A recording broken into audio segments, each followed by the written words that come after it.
Right, Aki Kareem, British boxers, we're over at Champs Camp today and got a bit of something a bit different, but a nice pleasure to be joined by an MMA fighter, Brendan Loughnane. How are you, man? Yeah, not bad, mate. Good to see you again. Good to see you. Yeah, it's been a long time. You've been on your travels, haven't you? Tell us a little bit about it, man. Yeah, I mean, well, this is my home, Champs Camp. You know, I've been in here, what, 7-8 years now. It feels like, feels like I live in here. But that's what it takes to get to the top, and now I just like being here, doing my training, going out to America, having my fights, and then that's it, really. Yeah. What is it about the sort of American scene for mixed martial arts which makes it more appealing to travel over to fight there? MMA's just much bigger there. I mean, it's getting big here now, don't get me wrong, but over there it's massive. It's bigger than boxing over there now, especially in Vegas where I'm fighting next again. Wow, you go there, MMA's real, like all the bars are full and everyone knows everyone's name. So yeah, it's it's big over there.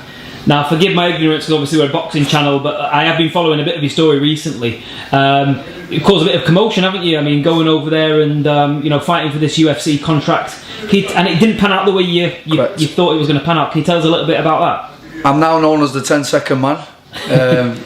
Not for them reasons. Yeah. But no, basically I went over there, I had a fight, they gave me a really tough opponent in his hometown, went over and beat the life out of him, and then they come up with some bullshit about some other shit, but there was loads more going on. But he put my name out there and ended up with a perfect contract, exactly what I wanted. I'm going to be fighting at the MGM, which was a dream. Madison Square Garden, New Year's Eve, dream. So nice one, Dana. So you missed out on that the UFC contract, but it's actually panned out well for you. Like someone else saw it and thought, you know what, this guy can fight. And exactly, many offers on the table after that. Everyone's seen it for what it was.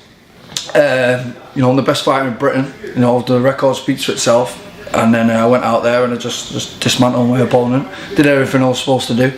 And 5 or 6 other promotions was on the line the next day. All the best managers in the world, and I have the same manager as John Jones. So, life's good. I can't complain, mate. You can't complain. And obviously, in America, you mentioned that the UFC scene is massive. It's even bigger than the boxing scene. Why do you think that actually is?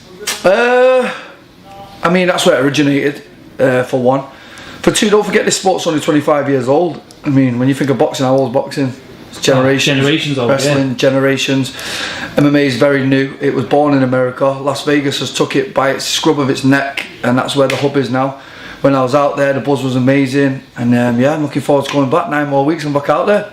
You've been training at Champs Camp, you said, for 7 or 8 years. You've seen a lot of boxers come through here, professional boxers come through here. How do you sort of compare the two sports? Like, in your honest opinion, what is the harder training, or which do you think requires the biggest skill set? There's a serious reason that I've been to every gym in the world and I keep finding myself in here. This sweat, you can smell it in the walls, you can smell the hard work that people are putting over the years. You look around the building, there's just pictures of champions everywhere, and this is the sort of place. I was born around here, I live less than a mile from here, and this is the sort of shit I want to put on the map where we're from, and I want to train with my people. And like I say, I've been all over the world. I've trained with all world champions in boxing and in MMA. I've been at Wildcard, all them gyms. But I mean, this is the home. One thing I've realised over the years: there's no secret to success. It's just get your ass in there every day, consistency, hard work, and even when some days will come in, it's just me on this circuit. But I'll still be here. I'll still be here before everyone, and I'll still be the last out, as you've just seen. Just train hard. MMA fighters train hard, both are as hard as each other. It is what it is, it is what you put in. And boxers are in here today, MMA fighters are in here today. The only difference is we're getting kicked in the head, they're taking repetitive punches, but the fitness is still the same, the mindset's still the same, the diet's still the same. It's pretty much the same sport. You mentioned something very interesting to me off camera there. You talked about the culture of mixed martial arts, where you're told who to fight. Yeah. So you find yourself in 50-50 fights pretty much every fight. Yeah. Which is something which does differ from boxing. There's a lot more politics and management of fighters. Yeah. Do you think that needs to change in the boxing game? I'll get a call. You're fighting Joe Bloggs on this day in this country, and you've absolutely got no choice whatsoever. I mean, I'm in a tournament next year with 11 other savages. And I know what I'm going to get into. I'm not in it to swerve fights. I'm in it for the best fights, the biggest fight, and I want to test myself. Why do I want to train like this? Go knock over some can that I know I'm going to beat up. It just doesn't make sense to me. When it's all said and done, I understand it. I know it's a business, and maybe I should have looked more at that aspect of it, but I think that's why I get the respect I get, is because, you know, the fights I have are real fights, the 50-50, if not in their favour most of the time, going into their hometowns. But, you know, boxing does need to change. It's embarrassing, some of the things that I see and some of the fights that I see. Some people don't even fight anyone, and I've seen like up to 20-0 with all negative records, and I'm thinking, wow, it's embarrassing. And it definitely needs to change in boxing. Seems to be turning a bit more with Eddie Hearn now. He seems to be putting on a bit more 50-50s. Like, I seen, what was that guy, David Price and another guy. Yeah, very Price and David fights Allen. like that. Yeah. Like Dillian White going out there and fighting monsters. Absolutely love Dillian White. He's the epitome of a true fighter, a true boxer. And we need more people like him in the sport. What do you make of the old recent developments with Dillian White, and did he or did he not take performance enhancing drugs, etc.? What do you think of that side of things? It wouldn't be a new thing in boxing though, would it? I mean, how many of them heavyweights have popped for that shit now? Like, it seems to be rife in boxing now, so I'm trying to turn a blind eye to it because I love Dillian White. Fair enough. We'll leave that one there. What do you think of the crossover stars? You know, like McGregor, like taking an interest in boxing. Yeah. Of course, he fought Mayweather in that well, we'll call it a fight, but whatever. But do you think it was rigged?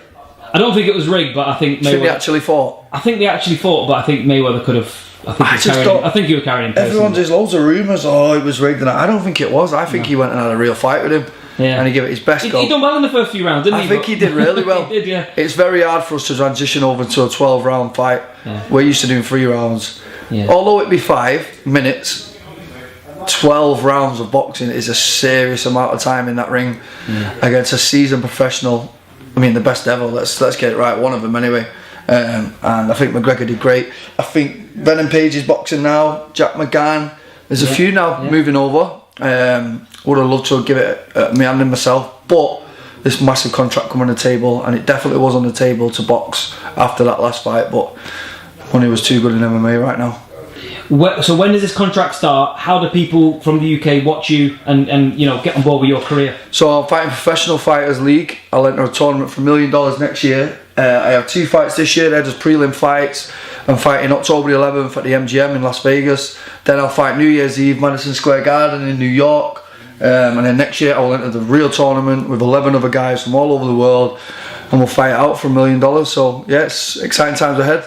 Yeah, man. If you win $1 million, you're going to keep it real, still around Withenshaw. Fuck champs, I'm only joking. No, you'll still find me in here every Tuesday, every Thursday, not a problem. No, brilliant. Well, listen, we wish you the very, very best because and cheers for doing this interview with us, because I know it's a boxing channel, but it's great to hear from people from all the combat sports. Of course. All the best, Brendan. Anything finally you want to say to the people that follow you? I know you've got a hell of a lot of followers. Yeah, thank you for everyone, all Manchester that's behind it. Thank you to Couture Club, Constructing Growth, all my sponsors that are behind me all the way, and big things next year, massive. Boom, Brendan Loughnane. Appreciate your time, man. No problem.